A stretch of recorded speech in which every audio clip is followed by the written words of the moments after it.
Nah, gitu. Memang mimpi Indonesia untuk berlaga di Piala Dunia 2026 sudah pupus, tetapi mimpi itu masih bisa terus dilanjutkan mengingat Indonesia juga masih memiliki peluang untuk bisa bermain mungkin di Piala Dunia 2030. Karena sebenarnya timnas Indonesia ini masih memiliki perkembangan yang cukup signifikan ke depannya begitu. Oke, waduh ini cukup bijak ya pagi hari ini. Masih semangat karena saya biasa. sakit, sedih walaupun saya kemarin juga nonton sampai pagi-pagi sampai subuh-subuh.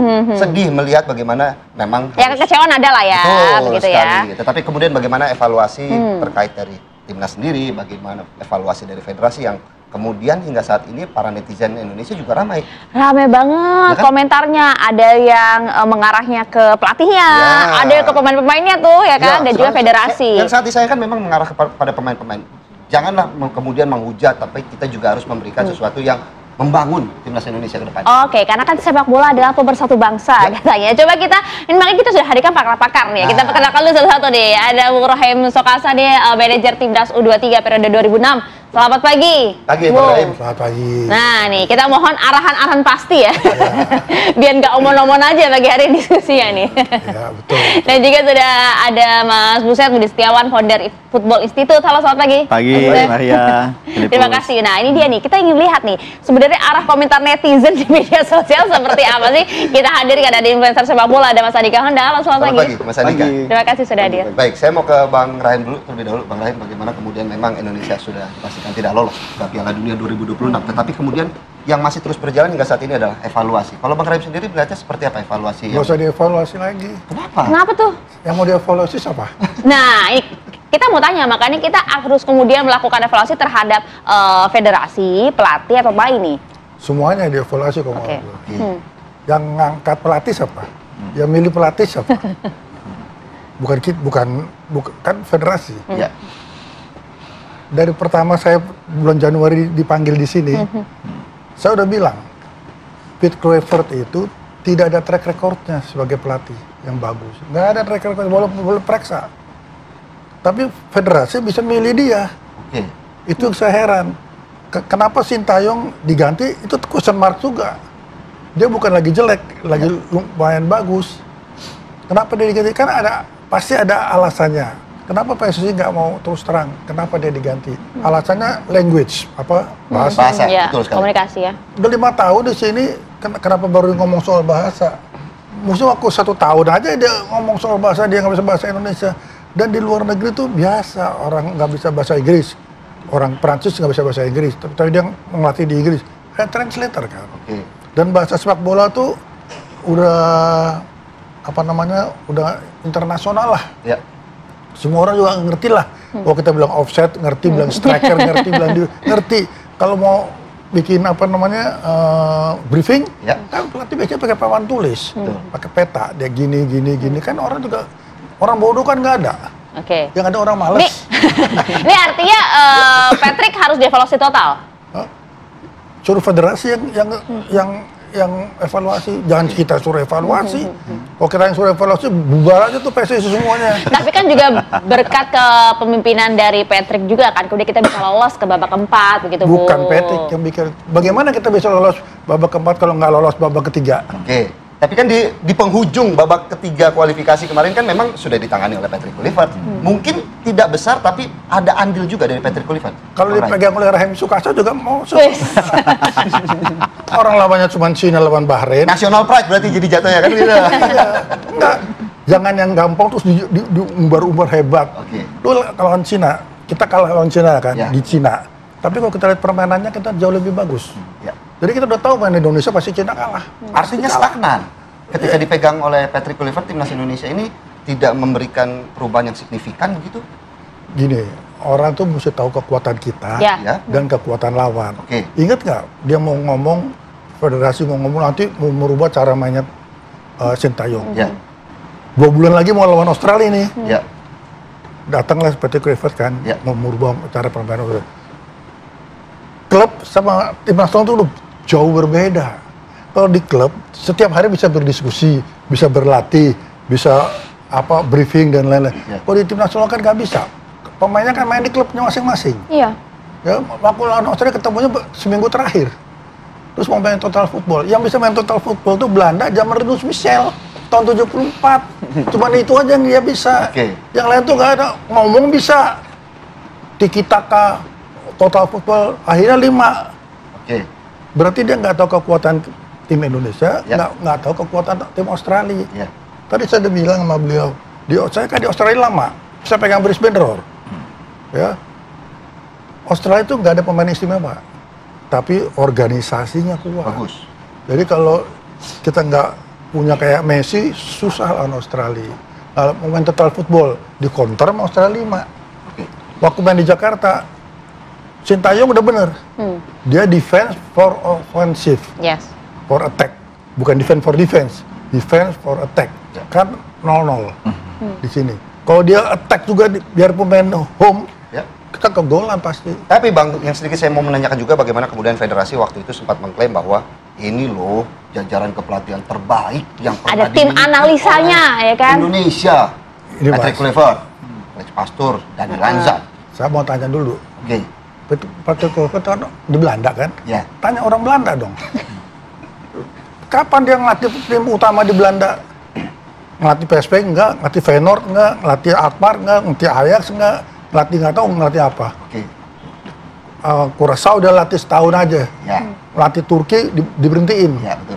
Kan saya udah bilang, dari awal saya udah bilang, Patrick Kluivert tidak ada track recordnya sebagai pelatih. Tidak ada track recordnya. Jadi, kalau dia bilang ini terbaik, berarti orang PSSI nggak tahu apa-apa tuh.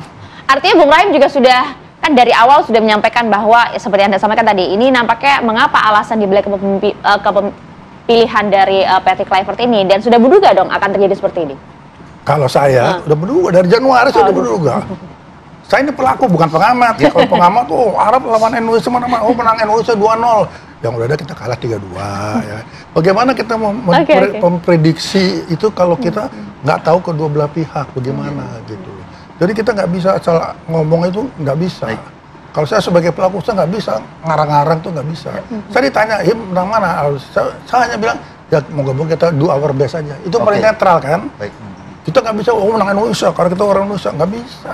Ini olahraga, bisa menang bisa kalah. Ya, Mas itu Budi, dia. setuju nggak dengan Bang Rahim? Artinya evaluasi kini sudah mulai mengkerucut kemana arahnya, walaupun memang pelatih juga kemudian wajib dievaluasi dari performa timnas kemarin di babak keempat kualifikasi Piala Dunia zona Asia seperti itu. Ya, terima kasih kepada Pak Rahim yang sudah memulai pagi hari ini dengan sangat hangat Wih, dan nih. Jadi nggak terlalu berat gitu ya Nggak langkahnya terlalu yang berat. mulai Bang Rahim ya. Jadi memang kalau evaluasi kayaknya memang sudah tidak terhindarkan. Iya, iya, iya. Karena kan dalam setiap fase perjalanan itu pasti selalu ada evaluasi. Iya. Nah, evaluasi kali ini memang diperlukan untuk agar supporter masyarakat mendapatkan gambaran yang utuh Betul. tentang perjalanan tim nasional, terutama begitu tingginya harapan supporter, harapan masyarakat untuk lolos ke Piala Dunia.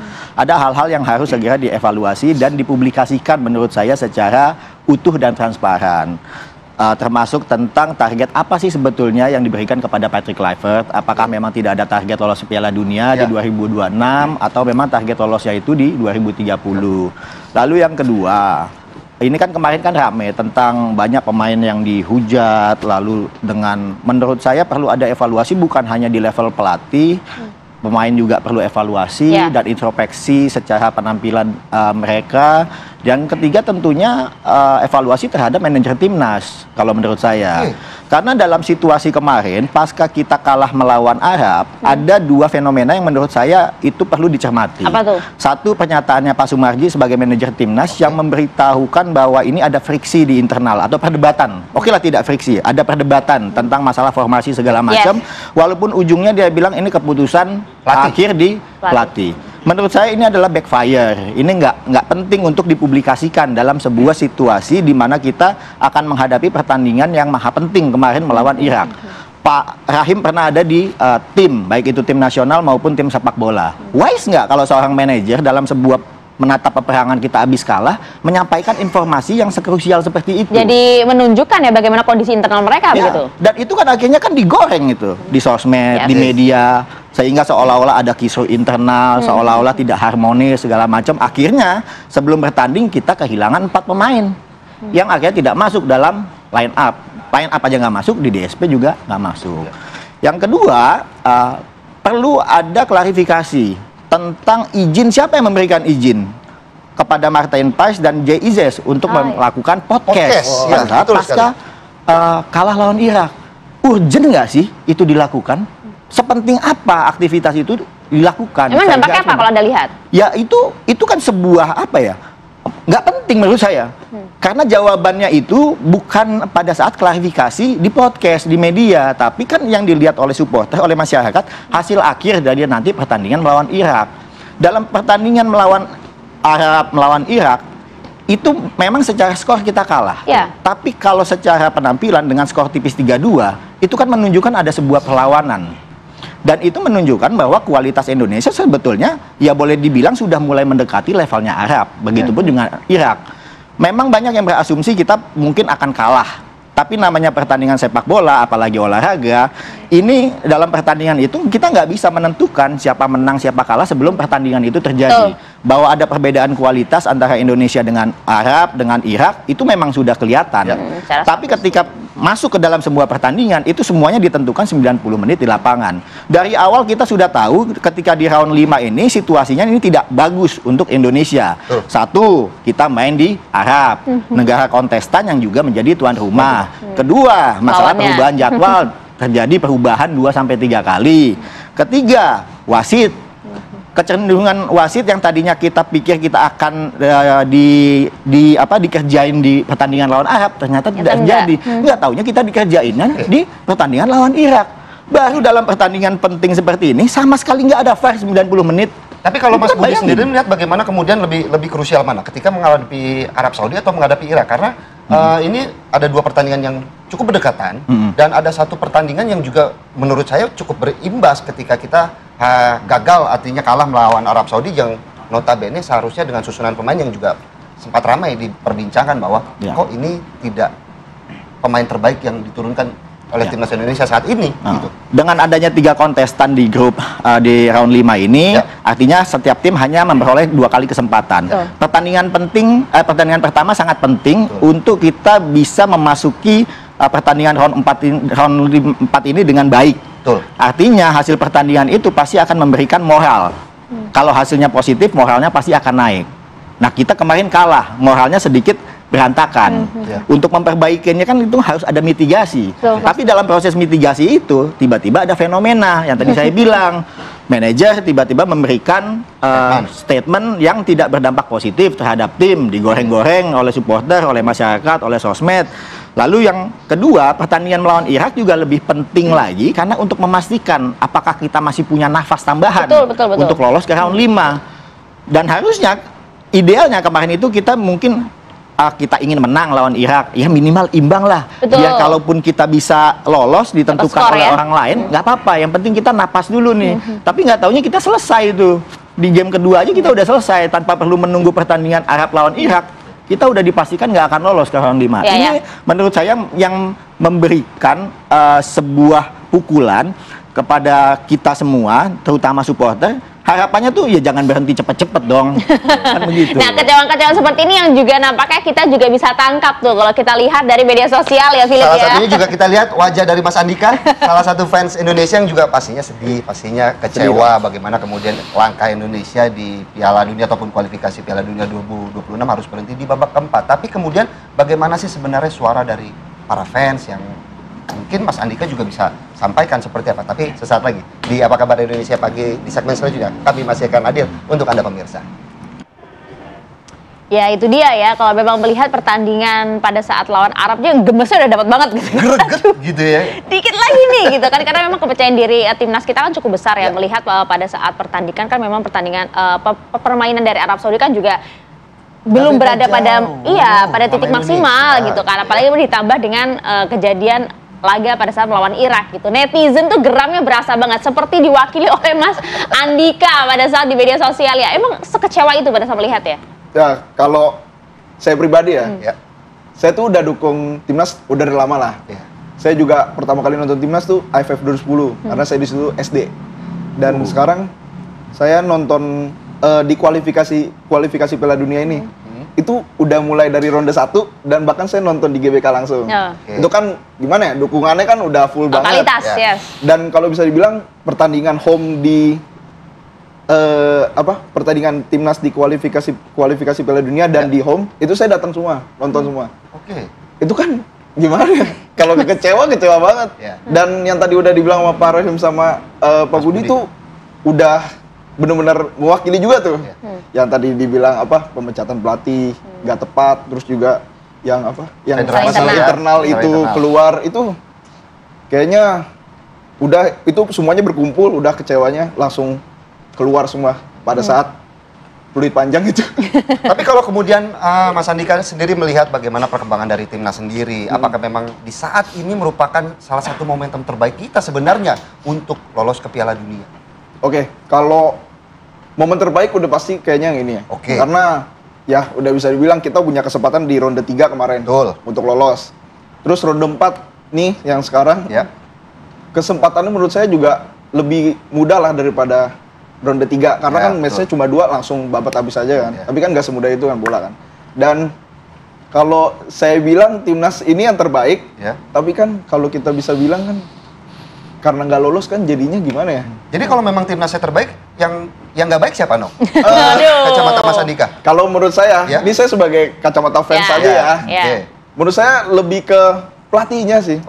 Maksudnya jajan pelatih gitu. Kenapa? Dan ya bisa dilihat sendiri kan kalah dan juga yang tadi udah dilihatin itu kan kalahnya 4 kali.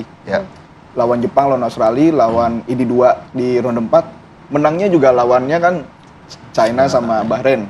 Menurut saya itu ya harus menang lah. Dan yang tadi dibilang untuk timnas yang terbaik gitu, menurut saya timnasnya terbaik, tapi pelatihnya kayaknya kurang cocok gitu ya? Gak cocok. Ini kenapa bukan sentimen pribadi kan sama Peter kan? Ini apakah masih belum move on atau gimana netizen? Karena saya ternak Sintayong, kalau kata orang ya. Enggak, kalau saya suka sama Sintayong ya karena gimana, saya udah dukung dari ronde 1, saya udah nonton Sintayong dari lapangan, terus gitu-gitu. Yang dimana dia gagal juga menang lawan Cina kan, saya kecewa, saya ngomong kayak Sintayong ngapain gitu, ganti pemain gitu-gitu. Tapi menurut saya mah pelatihnya sih harus terus ganti maunya gitu. apa sih kalau netizen tuh maunya apa? Kalau netizen kan udah kelihatan tuh kalau di sosmed ya template story, everything lah. Hashtag Patrick Kluivert out juga. Itu udah jelas banget. Kamu juga termasuk? Termasuk, saya story juga. Tapi menurut saya gini, kan udah ada omongan tuh, kala itu kalau nggak salah targetnya tuh sebenarnya bukan 2026 kan, 2030. Kalau menurut saya, kayaknya sih, ini bukan keinginan saya, tapi kalau menurut saya kayaknya nggak bakal dipecat. Gitu. Nggak bakal apa? Nggak bakal dipecat gitu. Kenapa nggak bakal dipecat? Karena ya kan udah ngomong mau targetnya 2030.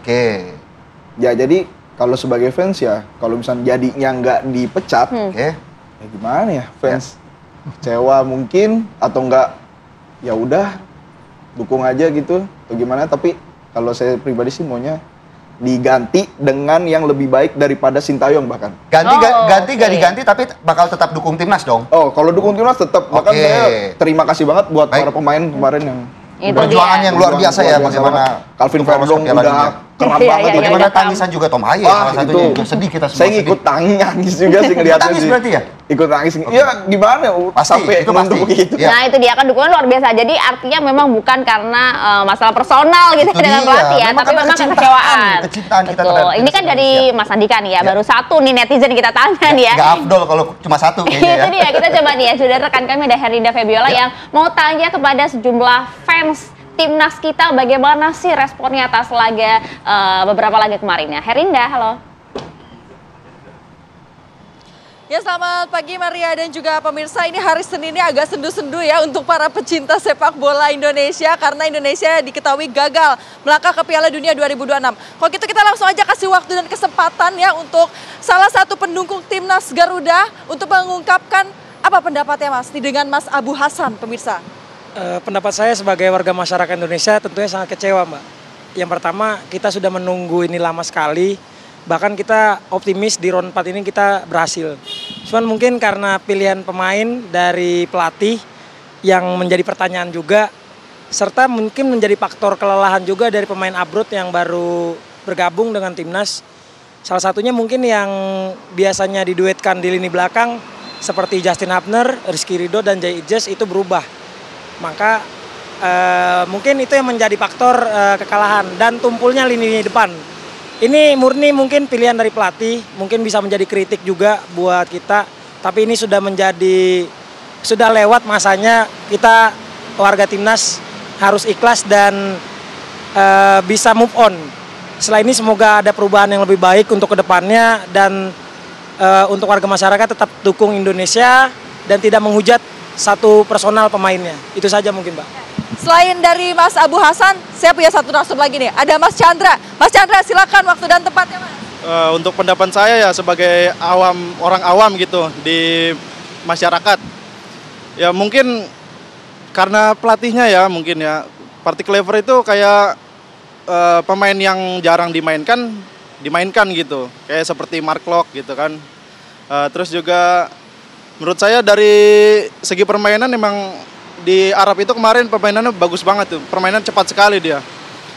Terus juga apa ya, kalau misalkan Martin Paes itu mungkin kelemahannya di pojok sebelah kiri tuh pasti kegagalan tuh. Kayak kemarin pertama lawan Arab, tendangan pojok sudut sama lawan Irak tuh kebobolan semua. Ya mungkin emang harus diperhatikan lagi lah dari para pemain gitu kan. Kita ke Mas Chandra lagi nih, Mas. Mas Abu Hasan, oke Mas. Ini katanya kan targetnya Piala Dunia 2030 ya, denger-denger ya Mas ya. Perasaannya gimana? Kelamaan nggak atau gimana tuh Mas? Lama sekali sebenarnya Mbak ya. Kami berharap ya sebenarnya round 4 ini menjadi penentu ya. Menjadi titik balik juga. Karena kita tahu Patrick Kluivert nama besar. Pasti ketika pemain abroad yang ditawarkan untuk ke Indonesia, luar biasa, senang sekali. Kan beliau pernah melatih timnas Kurakau. Bahkan timnas Kurakau pun banyak pemain-pemain yang mau gabung. Tapi di balik itu ada kejanggalan yang mungkin disampaikan oleh timnas Kurakau sendiri, bahwa katanya taktik dari pelatih Patrick Kluivert sendiri itu buruk. Ya terbukti sekarang mungkin menjadi imbasnya ke Indonesia. Seperti itu, Mbak. Oke, baik, makasih Mas Abu Hasan, Mas Chandra sudah mengutarakan kekecewaannya kepada masyarakat Indonesia mewakili. Begitu Maria Segap dan juga Filipus Yonaso. Masyarakat tentunya kecewa besar ya. Di sini juga euforianya sangat berbeda hari Senin hari ini. Begitu kita kembalikan ke studio. Oke. Kecewaannya berasa banget sih ya sampai nyebut nama ya. Saya juga kecewa. Ninda abis ini ketemu saya ya. Terima kasih ya Ninda Febiola untuk laporannya. Bagaimana juga tadi fans Indonesia juga tentunya menyuarakan kekecewaannya. Itu dia. Jadi gimana nih Mas Budi nih? Apalagi kalau kita lihat nih di internet tuh ya, narasinya udah gini. Waduh, 5 pelatih top pengganti Kluivert jika dipecat. Udah dalam sampai kayak gitu nih. Emang akankah harus seperti ini gitu? Kalau itu kan memang apa ya, dinamika dalam dunia sepak bola tuh selalu begitu, entah itu di klub maupun tim nasional. Dan saya pernah ngomong, pekerjaan terberat di Indonesia setelah Presiden Indonesia itu adalah pelatih timnas Indonesia. Karena tuntutannya itu adalah selalu menang, harus menang, dan akan menang terus. Dan itu yang nggak akan bisa untuk disuplai oleh siapapun pelatihnya. Bahwa tadi ada pertanyaan, apakah ini timnas terbaik yang dimiliki oleh kita sepanjang Indonesia berdiri? Untuk saat ini iya. Apakah ini momentum? Momentum. Tapi apakah momentum ini direncanakan? Enggak. Itu yang membedakan. Bahwa ketika kita mencapai round 4 ini adalah pencapaian terbaik sepak bola Indonesia menuju Piala Dunia. Itu nggak bisa dipungkirin. Tapi pertanyaannya kalau kita mau tarik lagi, apakah ini direncanakan dengan sedemikian rupa? Kan enggak. Kalau boleh kita bisa bilang, ini adalah tiba masa, tiba akal. Mumpung ketua umumnya Erick Thohir dekat sama Infantino, bisa ngelobi pemain-pemain, jadilah nih kumpulan-kumpulan semua pemain diaspora terkumpul dalam satu tim. Dan ekspektasi ini membuat rasa kelaparan supporter dan netizen kita itu selalu harus dikasih makan terus egonya nih, harus menang. Kita udah nggak peduli lagi tuh siapa yang mau dihadapin, entah itu mau lawan Arab mau lawan Irak isinya otak kepala kita tuh hanya selalu mau menang. Sehingga mungkin ini pelajaran dari round 4 ini, segala sesuatu yang tidak direncanakan dengan baik ya kita jangan expect sesuatu yang hasilnya akan maksimal juga. Artinya butuh proses. Kalau proses itu pasti. Yang kita butuhkan adalah perencanaan yang lebih matang. Artinya dengan segala macam program naturalisasi, apakah ini akan dilanjutkan secara masif untuk 5 tahun ke depan? Ini kan pertanyaan yang harus dijawab oleh PSSI. Yang kedua, dari hasil pertandingan 2 pertandingan di round 4 ini kita bisa melihat bahwa kesalahan sekecil apapun itu akan berdampak terhadap sebuah pertandingan yang penting. Misalnya apa? Mohon maaf, saya bukannya ingin mengkritik para pemain Liga 1 yang kemarin main di tim nasional dan kebetulan dikritik secara habis-habisan oleh netizen, tapi pelanggaran-pelanggaran yang dilakukan oleh mereka itu adalah pelanggaran yang sebetulnya tidak boleh dilakukan dalam pertandingan penting. Tapi kan pertandingan-pertandingan seperti menarik baju, tindakan menarik baju, menghalang-halangi lawan, itu adalah yang selalu ditoleransi dalam liga kita. Harusnya ini menjadi catatan ini buat kita semua, liga kita semua, entah itu operatornya, klubnya, pemainnya, sampai wasitnya. Pelanggaran-pelanggaran seperti itu nggak boleh ditoleransi kalau kita mau achieve di high level seperti Piala Dunia. Karena kesalahan kecil seperti itu akan membunuh kita, dan itu sudah terjadi. Lawan Arab, kesalahan yang sangat mendasar seperti itu membuat kita terpukul kan, kena 3 gol. Nah, yang cukup menarik tadi juga kita sudah mendengarkan bagaimana salah satu permintaan netizen itu Bulletproof out, bagaimana juga tadi sudah dibilang ini sudah menggema, sudah kemana-mana di media sosial. Bahkan calon penggantinya ada nama-nama ya. Ada begitu ya. Nah, Bang Rahim juga nanti juga saya akan minta komentarnya bagaimana sebagai pelaku sepak. Seberapa penting kemudian posisi pelatih ini digantikan untuk Indonesia mungkin memiliki masa depan ataupun progres yang lebih baik ke depannya. Sesaat lagi tetap bersama kami. Dia apa kabar Indonesia, Pak? Jadi kita udah lah ya, kita move on dari laga kemarin, kita maunya evaluasi ke depan nih, Lim. Jadi gimana nih, apakah kemudian memang desakan netizen untuk adanya penggantian pelatih ini kemudian akan didengar oleh federasi, gitu. Ataukah kemudian evaluasi ke depan juga seperti apa? Ya. Silakan, Bang Rai mungkin bisa melihat bagaimana kemudian ya, saya rasa evaluasinya. Kalau pengurus PSSI benar-benar mengerti ya soal kepelatihan. Kalau menurut saya dari dulu dia nggak usah milih Karena itu sudah terjadi. Tapi kan Exco PSSI salah satu juga Arya Sinulinga bilang bahwa di bawah STY cuma 6 poin. Sinulinga itu siapa? Exco loh. Ya siapa dulunya? Dia kan Exco karena jadi juru bicaranya Erick Thohir. Dulu dia siapa? Orang nggak ngurus bola. Patrick cuma 2 laga udah dapat 6 skor loh. Ya di Indonesia mainnya. Mainnya di mana? Di Indonesia. Lawannya Cina, di bawah kita pasti Cina. Bahrain juga di bawah kita. Tapi begitu lawan yang di atas kita, lawan Australia 5, lawan Jepang 6. Kemarin 2 gol juga. Jadi bukan soal kalah menangnya nih. Kalau kamu lihat sepak bola itu menang kalah itu kan biasa. Yes. Tapi cara mainnya. Dan juga strategi yang digunakan. Mainnya tuh bagaimana? Kalau saya lihat kemarin, Indonesia terlalu banyak lowong antara depan sama tengah sama belakang tuh jaraknya jauh-jauh. Kalau lagi nyerang cuman 3-4 orang aja di depan. Berarti formasinya nggak cocok atau seperti apa? Formasinya nggak cocok, cara mainnya. Formasinya mungkin cocok, cuman orang kita gini, main berapa? 4-3-3, 4 belakang, 3 tengah, 3 depan, begitu aja kan. Berdirinya iya. Tapi waktu main kan mesti tahu bagaimana cara mainnya. Nah kemarin kalau saya lihat ini terlalu banyak kosong, jadi di tempat yang kosong itu banyak orang Arab, orang Irak melalui situ tuh. Tapi kalau untuk sekarang urgent nggak sih untuk mengganti pelatih? Melihatnya? Kalau menurut saya kalau kita mau membina untuk 4 tahun ke depan, ya sekarang cari pelatih yang benar-benar bisa membina para pemain kita. Sekarang tinggal kita pilih gini maksud saya, naturalisasi itu nggak salah. Tapi kalau di kita yang sekarang ini menurut saya banyak salah. Kenapa? Karena orang-orang keturunan Belanda, orang Indonesia keturunan Belanda yang di Belanda main bola, ditanya mau nggak jadi warga negara Indonesia? Nanti kalau lu jadi warga negara Indonesia, lu jadi pemain nasional. Jadi pemain nasional bukan begitu. Jadi pemain nasional ada kriterianya. Mainnya di mana, klubnya apa, berapa tahun dia main, kualitasnya gimana. Bukan lu jadi warga negara Indonesia, terus lu jadi pemain nasional. Nah itu salahnya kita. Dan pemerintah kita juga salah, main setuju aja semuanya. Memangnya dia kalau pulang ke Belanda, paspornya apa? Saya mau tanya deh, suruh jawab deh mereka. Pakai paspor mana dia pulang ke Belanda? Pakai paspor Belanda pasti. Kalau dia pakai paspor Indonesia, dia mesti minta visa di sini. Ya, betul sekali. Jadi memang banyak yang harus dibenahi ya, Mas Buset ya, oleh federasi kita. Ya, banyak. Tapi yang paling penting di awal ini adalah bagaimana cara PSSI merespon. Ini sebetulnya pengen saya tunggu. Nanti juga nih saya netizen seperti Mas Andika nih. Juga sudah minta maaf. Yang minta maaf itu kan penting karena tanpa menunggu pertandingan ketiga kita sudah dipastikan tidak lolos. Kalau minta maafnya baru nunggu pertandingan lawan Irak, lawan Arab kan udah nggak kontekstual, udah nggak nyambung. Tapi ini sekarang ada desakan dari supporter, dari netizen bahwa minta pertanggungjawabannya Patrick, bagaimana PSSI merespon Patrick out. Kan ini kan harus dimitigasi dengan baik.